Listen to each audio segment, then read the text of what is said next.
Salmo 119.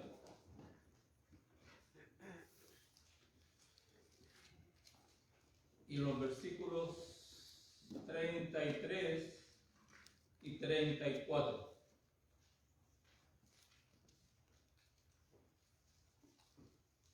¿Lo encontró? Amén. Lo vamos a leer todos juntos, tratando de respetar puntos y comas, ¿ya? Aquí no vamos todos corriendo. Salmo 119, versículos 33 y 34. 1, 2, 3. Enséñame, oh Jehová, el camino de tus estatutos, y lo guardaré hasta el fin. Dame entendimiento, y guardaré tu ley, y la cumpliré de todo corazón. Padre eterno, Dios todopoderoso, Dios que tiene todo el control sobre todas las cosas.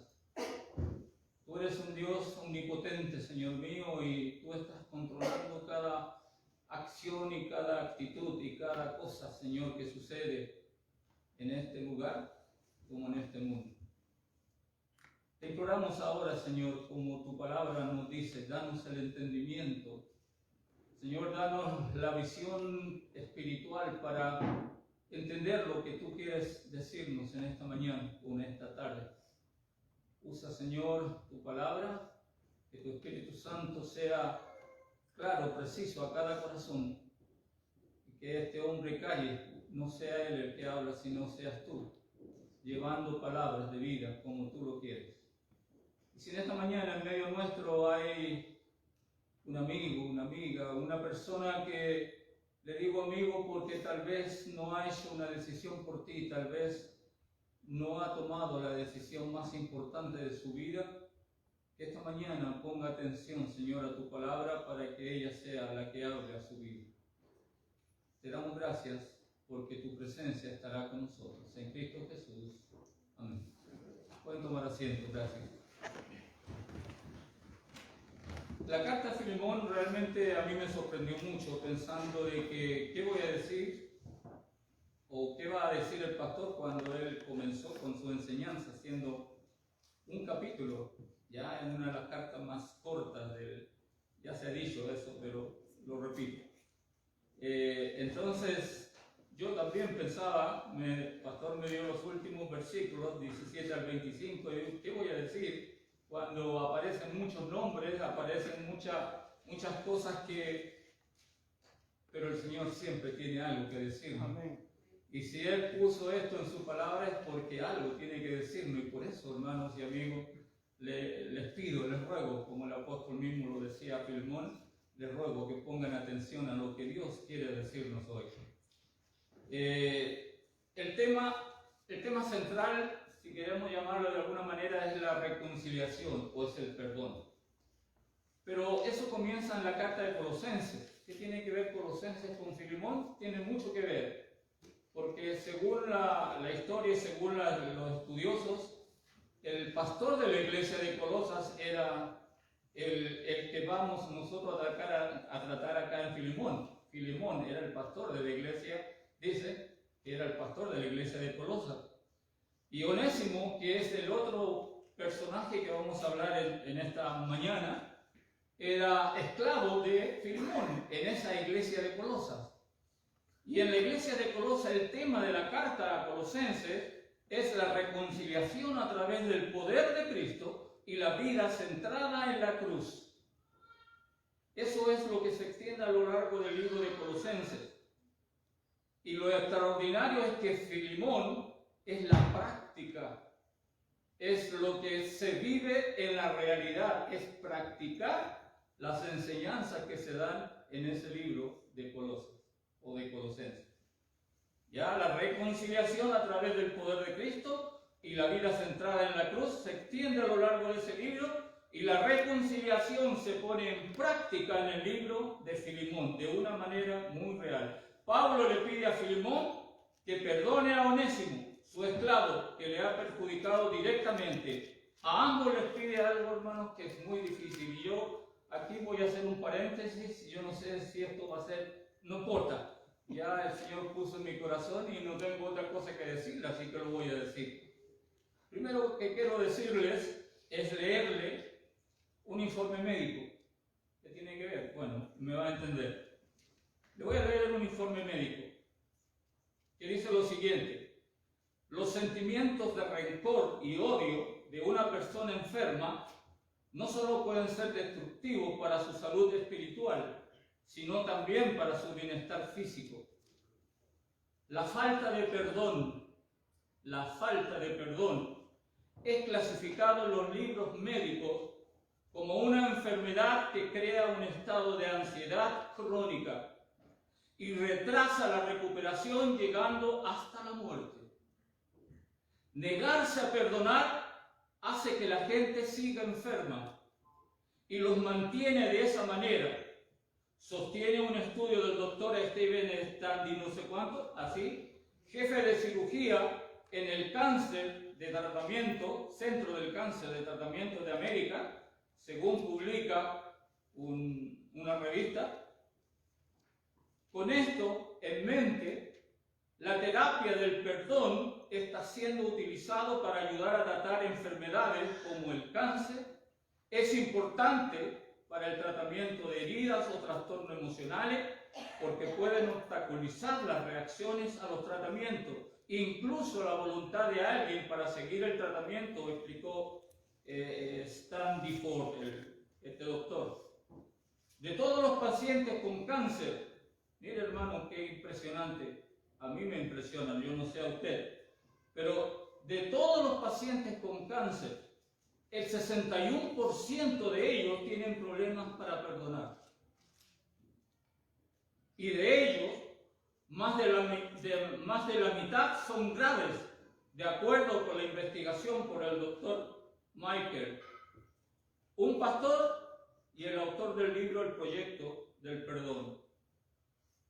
La ansiedad crónica produce muy predecible exceso de adrenalina y cortisol que agota la producción de células naturales que defienden nuestro organismo, que son como un soldado de pie en su cuerpo que luchan contra el cáncer, explicó. Un veneno para el cuerpo, hermanos. Y esto, por eso que yo quise tomar este paréntesis para hacernos ver esto, porque yo estuve enfermo por mucho tiempo de este problema. Y espero que no haya nadie enfermo en esta mañana aquí de este problema. No lo deseo nadie. Un veneno para el cuerpo es no saber perdonar. Pues el primer paso para aprender a hacerlo es darse cuenta de lo mucho que hemos sido perdonados por Dios. Gracias, hermano. Cuando una persona perdona de corazón es capaz de encontrar la paz, dijo Barry. Dado que la mayoría de las personas no se dan cuenta que la ira y el odio son una carga hasta que los dejan ir. Entonces es algo serio. Esto es algo serio, hermanos. Y la Biblia también lo trata como serio. Onésimo, en el tema de Filemón, es una imagen de alguien que necesita perdón. La falta de perdón en nuestras vidas produce muchos males físicos, emocionales, pero como cristianos el mayor de ellos es que nos priva de una vida plena de Dios. Hermanos, si tú no tienes la capacidad de perdonar, no tienes una vida realmente plena que Dios quiere para con nosotros. Dios nos dice en su palabra que Él nos ha dejado de su paz.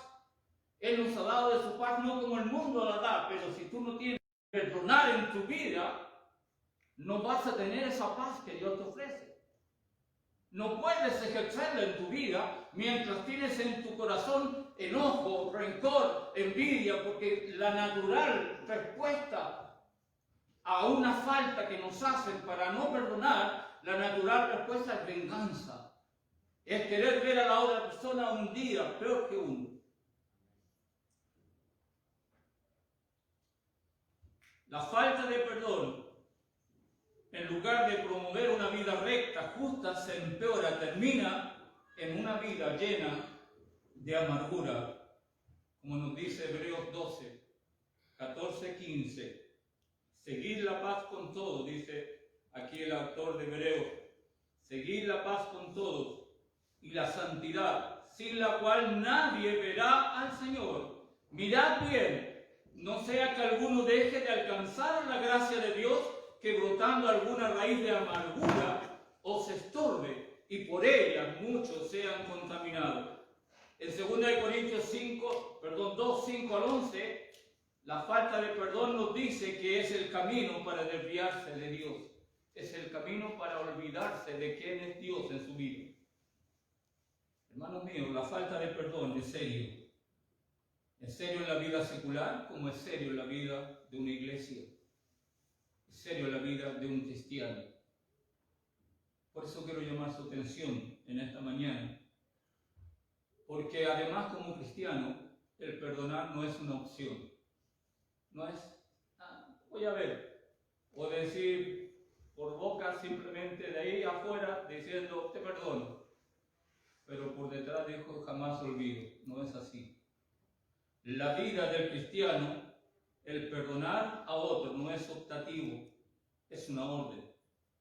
En Mateo 6:12 Jesús, enseñando cómo orar, dejó muy en claro que en la oración para que el Padre nos perdone está basada en que tú puedas perdonar a tu prójimo, puedas perdonar a la persona que está a tu lado.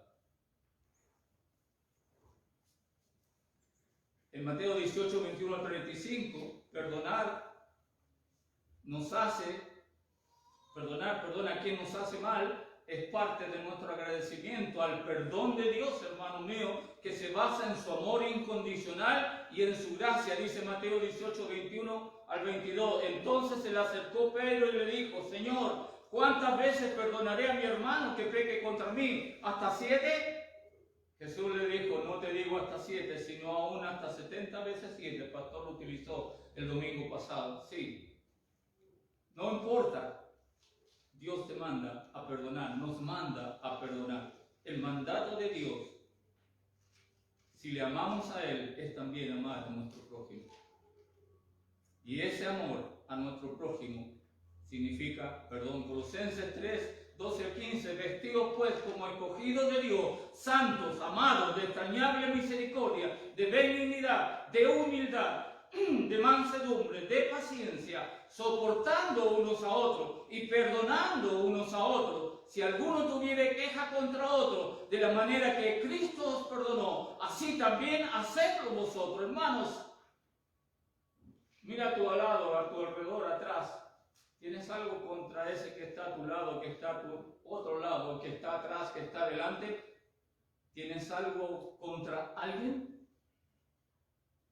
¿Tienes algo contra aquel que te dañó, que te hizo un mal tremendo? ¿Tienes algo en tu corazón que está ahí guardándose porque piensas que no puedes perdonar?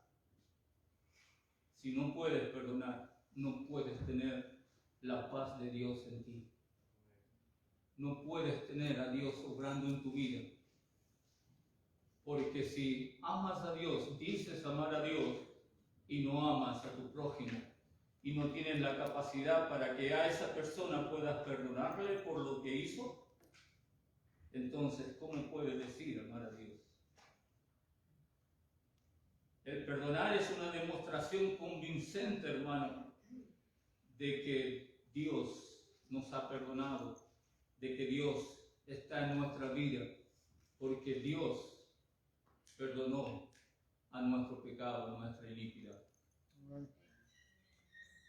De manera que Cristo os perdonó, así también hacedlo vosotros. Y sobre todas estas cosas, vestíos de amor, que es el vínculo perfecto, y la paz de Dios gobierne en vuestros corazones, a la que asimismo fuiste llamados en un solo cuerpo. Y hermanos míos, sed agradecidos. Agradeces a Dios por la vida que te ha dado, agradeces a Dios por el amor que tienes en tu corazón para poder darlo a aquellos que están a tu lado. Perdonar a los demás es una prueba confiable de nuestra fe. Es una prueba confiable de nuestra fe. Perdonar a otros no es fácil, no es natural, como lo decía al principio. Nuestra respuesta natural es querer tomar venganza. Sin embargo, hermano, si nuestra fe está basada en nuestra relación personal con Dios, y si Dios es real y poderoso, que sí lo es, tendremos la capacidad para experimentar su amor y su perdón para los demás. No existe en un cristiano poder decir: yo no puedo perdonar, soy así, no hay caso conmigo, Dios me hizo así, soy así. No, si Cristo vive en ti, Dios te perdonó y tienes la capacidad en ti para perdonar a quien sea y por lo que sea. Cristo Jesús fue a la cruz del Calvario por aquel asesino. Yo tengo un compañero que me cuesta tanto hacerle ver que las cosas de Dios son de otra manera como él las ve. Pero él me dice: ¿cómo Dios puede perdonar a ese sinvergüenza, ladrón, asesino que violó a un niño de 5 años? Hablando en sentido, ¿cómo puede perdonar? No puedo entenderlo, yo no lo creo. No lo puedo. Pero su palabra nos dice que si ese violador, lo que sea, Dios se vuelve a Dios con sinceridad, con un corazón real de perdón, Dios lo va a perdonar. ¿Sí? No lo entendemos. Dios lo va a perdonar. Su sangre preciosa sirve para ello. Ahora, los resultados de su vida, eso está fuera de nuestro sentir, pero sí Dios. No hay cosa que no pueda perdonar si realmente hay un genuino y real arrepentimiento en nuestra vida. Sin perdón no hay paz genuina.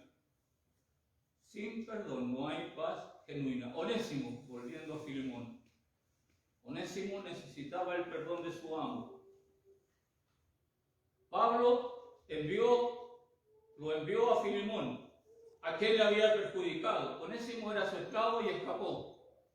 Y en ese tiempo la razón de los esclavos era fuerte, ¿ya? Pero era muy especial, eran esclavos como empleados, porque habían esclavos hasta médicos, habían empleados administrativos, habían empleados contadores. Ellos hacían tareas muy específicas como esclavos. Entonces, Onésimo era un esclavo de Filemón y escapó. La razón no se nos dice, no tenemos muestra, pero hermanos míos, aquí cuando uno ve eso, como le decía uno, ¿qué voy a decir sobre esto? Uno ve tantas cosas que el Señor tiene en su sentir. ¿Por qué escapó Onésimo? En un momento y en una instancia justo, preciso, exacto, cuando Pablo estaba preso en Roma. ¿Por qué no escapó antes? ¿Por qué no se nos habla y nos dice que desapareció antes o desapareció después, escapó después? No, sino que hubo un instante, un momento preciso que él escapó de su amo, se fue a un lugar donde podía ser desapercibido, pasar escondido, donde existía la mayor cantidad de esclavos. Hermanos, se dice que había más de 15 millones de esclavos en esa etapa, en ese momento allá en Roma. Entonces él podía pasar desapercibido, pero no pasó desapercibido porque dice la Escritura que Pablo le predicó el Evangelio y Onésimo fue salvo. Amén. Y Onésimo fue un hijo de Dios. La gracia de Dios, antes de que Onésimo naciera, ya lo tenía preparado para todas estas circunstancias. Dios tiene, y hermanos y amigos míos, no es casualidad que tú estés aquí en esta mañana. No porque Miguel Sepúlveda está diciendo algo, predicando, no, porque la palabra de Dios está hablando a ti. No es casualidad que tú estés aquí, que tal vez tú estés y dices, no importa nada, yo soy bueno, hago las cosas como quiero, pero sabes una cosa, Dios te está hablando. Y Dios te está diciendo que tú eres un pecador empedernido, que tú eres un pecador perdido, y te está diciendo que el único camino que tú tienes es el infierno. Recuérdame, fuerte. ¿Sí? Si te puedo asustar con eso y si te puedo provocar en ti algo que te moleste, sí. Si tú no tienes a Cristo en tu corazón, lo único que te espera es el infierno. ¿Qué vas a hacer? ¿Qué vas a hacer? Tú, como Onésimo, necesitas el perdón. Tú, como Onésimo, necesitas el perdón. ¿Qué vas a hacer? Dios te ofrece. Dios envió a su Hijo para que tú pudieras obtenerlo. ¿Qué vas a hacer? ¿Por qué Pablo hace esta solicitud en los versículos 17 al 22 de Filemón? ¿Qué dice? Así que, si me tienes por compañero, dice Pablo, recíbele como a mí mismo. Y si en algo te dañó o te debe, ponlo a mi cuenta. Yo, Pablo, te escribo de mi propia mano, dice, yo lo pagaré. ¿Por qué no decirte que aún tú mismo te me debes? Sí, hermano, tenga yo algún provecho de ti en el Señor, conforta mi corazón en el Señor. Te he escrito confiado en tu obediencia, sabiendo que harás aún más de lo que te digo. Prepárame también alojamiento, porque espero que por vuestras oraciones os seré concedido. Muchas cosas que decir, pero estamos en la reconciliación, en el perdón. ¿Por qué Pablo está diciendo o está planteando esta solicitud? Para que se demuestre, escuchemos, para que se demuestre el amor de Cristo y el poder reconciliador y redentor del Evangelio. Ese es lo que Pablo quiere resaltar aquí.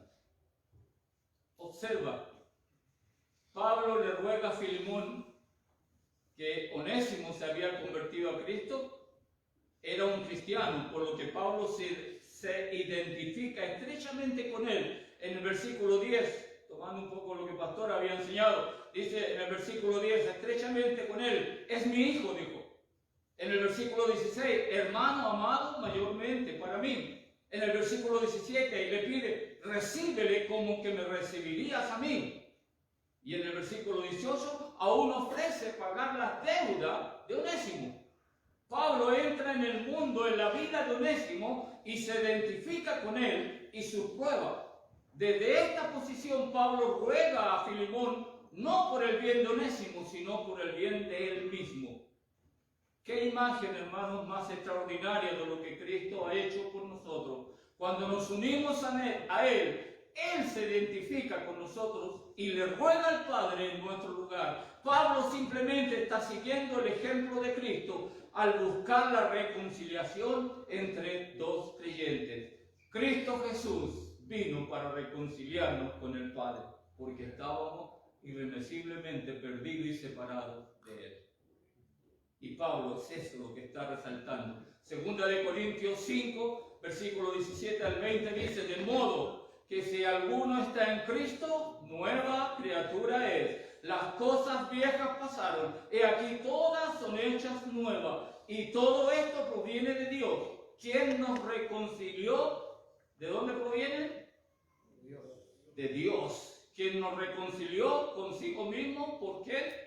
Por una iglesia, porque tú eres bueno, porque tú haces, porque tú tienes, porque no le pegas a nadie, no le robas a nadie, no dices garabatos, no dices nada malo. Por eso Dios tiene que perdonarte y Dios tiene que reconciliarte. No, y todo proviene de Dios, que nos reconcilió consigo mismo por Cristo y nos dio a nosotros el ministerio de la reconciliación, lo que estaba haciendo Pablo, que Dios estaba en Cristo reconciliando consigo al mundo, no tomándoles en cuenta a los hombres sus pecados, y nos encargó a nosotros la palabra de la reconciliación. Así que somos embajadores en nombre de Cristo, como si Dios rogase por medio de nosotros, os rogamos en nombre de Cristo, reconciliados con Dios. Y si usted no entiende qué es reconciliación, es cambiar de una condición a otra, de modo que se elimine toda enemistad y no quede impedimento alguno a la unidad y la paz. Onésimo está en la situación en la que todos nos encontramos ante Dios. No podemos ofrecer nada a Dios. Merecemos el castigo y necesitamos desesperadamente el perdón. No podemos hacer nada nosotros por nosotros mismos. Ya para recibir el perdón no podemos hacerlo por nosotros mismos. Ya no hay manera. Romanos 6:23, porque la paga del pecado es muerte, mas la dádiva, el regalo, el don de Dios es vida eterna en Cristo Jesús, Señor nuestro. Colosenses 2:13-14, y a vosotros, estando muertos en pecado y en la incircuncisión de vuestra carne, os dio vida juntamente con Él, perdonándoos todos los pecados, anulando el acta de los decretos que había contra nosotros, que nos era contraria, quitándola del medio y clavándola en la cruz. Hermanos míos, amigos, irreversiblemente el hombre está fuera de Dios, está muerto en sus delitos y pecados, no hay opción. Como Onésimo, en sí mismo no tenía nada para ofrecer para poder ser perdonado. Nosotros no teníamos nada. Si tú ya eres un hijo de Dios, no teníamos antes nada para ofrecer. Pero Dios en su misericordia envió a su Hijo en propiciación en lugar nuestro, para que si tú crees en Él, como que el que toma el lugar tuyo, como el que se enfrenta a Dios Padre, como que el que le dice a Dios Padre, mira, yo he hecho todo lo necesario por este. Si algo te debe, ponlo a mi cuenta. Amén. Si algo Él ha errado, si algo Él ha hecho contra ti, no lo puede pagar, ponlo a mi cuenta. Ponlo a mi cuenta. Y Dios Padre no me mira a mí, no te mira a ti. Dios Padre mira a su Hijo, que ha tomado tu lugar. ¿Qué es eso? ¿Qué es realmente eso en tu corazón? ¿Qué es realmente que tú no tenías la manera, la forma para recibir el perdón de Dios? No tenías nada que pudieras presentar ante Dios, pero que Cristo Jesús tomó tu lugar, derramó su sangre para darte vida. Y el Padre ahora no te mira y no nos mira a nosotros, sino que nos ve a través de su Hijo. Y cuando Él nos ve, su Hijo dice, no le tomes en cuenta, yo ya pagué por Él. Lo ha hecho contigo. Lo ha hecho contigo. O a lo mejor esta mañana tú estás pensando, ¿qué me está diciendo este loco? Esto ya lo he escuchado tantas veces. Pero hay en tu corazón algo que está ahí matándote, algo que te está enviando al infierno, porque no tienes la capacidad de sacarlo de tu vida, no tienes la fuerza para perdonar aquella injusticia, aquella cosa que para ti es algo que no puede ser perdonado. Pero ¿sabes una cosa? Cristo lo perdonó en la cruz del Calvario, derramó su sangre para darte perdón. Ahora, no hay paz para aquel que no sabe perdonar. No hay paz si tú permaneces con tu vida bajo tu manera, bajo tu forma, sin hacer caso a lo que Cristo Jesús hizo. ¿Qué harás? Hermano, ¿qué harás? Somos tan fáciles de ofender, a veces hasta no nos damos ni cuenta. Como hijo de Dios estoy hablando. A veces no nos damos ni cuenta que no extendimos la mano para saludar a alguien, no dijimos algo para alguien y producimos un dolor y producimos un enojo. Y ese hermano comienza a lo primero, estoy enojado, ese hermano no lo quiero ver, lo primero que hace es dejar de ver a Dios. Ya no está en la iglesia, ya no está adorando a Dios, ya no está orando, porque está atesorando en su corazón circunstancias que le están separando de Dios. ¿Qué harás? El corazón, y el alma del Evangelio escrito en el libro de Filemón se resume en este versículo. Si no escuchó nada de todo lo que dijimos, escuche por favor este versículo, porque es el corazón de lo que quise decir, hermano.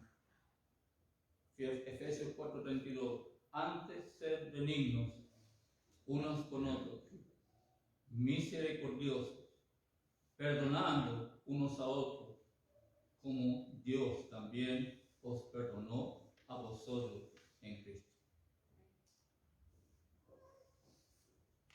¿Qué tal nuestra relación con Dios? ¿Qué tal nuestra relación con tu hermano? ¿Podrías tú una tarea difícil como fue difícil para Filemón? Como fue difícil para Onésimo. Filemón tenía mucho que perder si perdonaba a Onésimo. Era un testigo ocular de muchas personas a su alrededor. Pero la historia no nos dice ahí qué pasó con ellos en el final, pero tenemos en conclusión que sí, lo perdonó. E incluso la historia secular nos dice de que Onésimo fue pastor de la iglesia, un siervo pastor de la iglesia. No es nada certero, pero se nombra en la historia secular a un Onésimo como obispo, un gran obispo de esa iglesia. Entonces, ¿qué de nuestra vida? Tal vez no es fácil tu situación, pero tienes un Dios de imposible. Tienes un Dios que hará lo que necesitas hacer si tú se lo permites. Oremos. Padre, nos encomendamos a ti, Señor, en esta mañana, buscando la reconciliación contigo. Si hemos pecado contra ti, porque lo somos, y somos pecadores y hacemos cosas, Señor, a veces con nuestra vida que no está de acuerdo contigo, perdónanos, límpianos, haznos siervos útiles. Permítenos, Señor, que nuestra vida sea como si fueras tú, andando en esta tierra.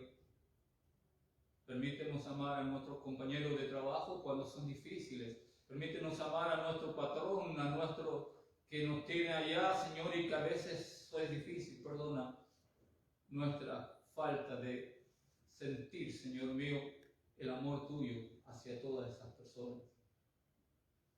Perdónanos, Señor mío, porque no somos dignos de estar ante ti, pero la gracia de tu Hijo, lo que tú eres, Señor, a través de lo que has hecho por tu Hijo con nosotros, podemos recibir ese perdón. Límpianos, úsanos.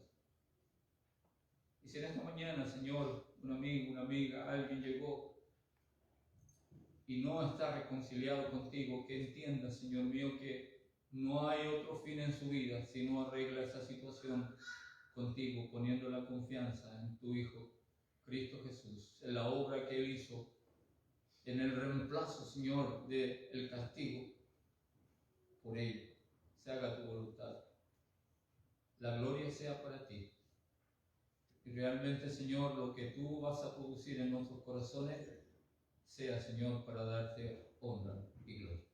Amén. En Cristo Jesús. Amén.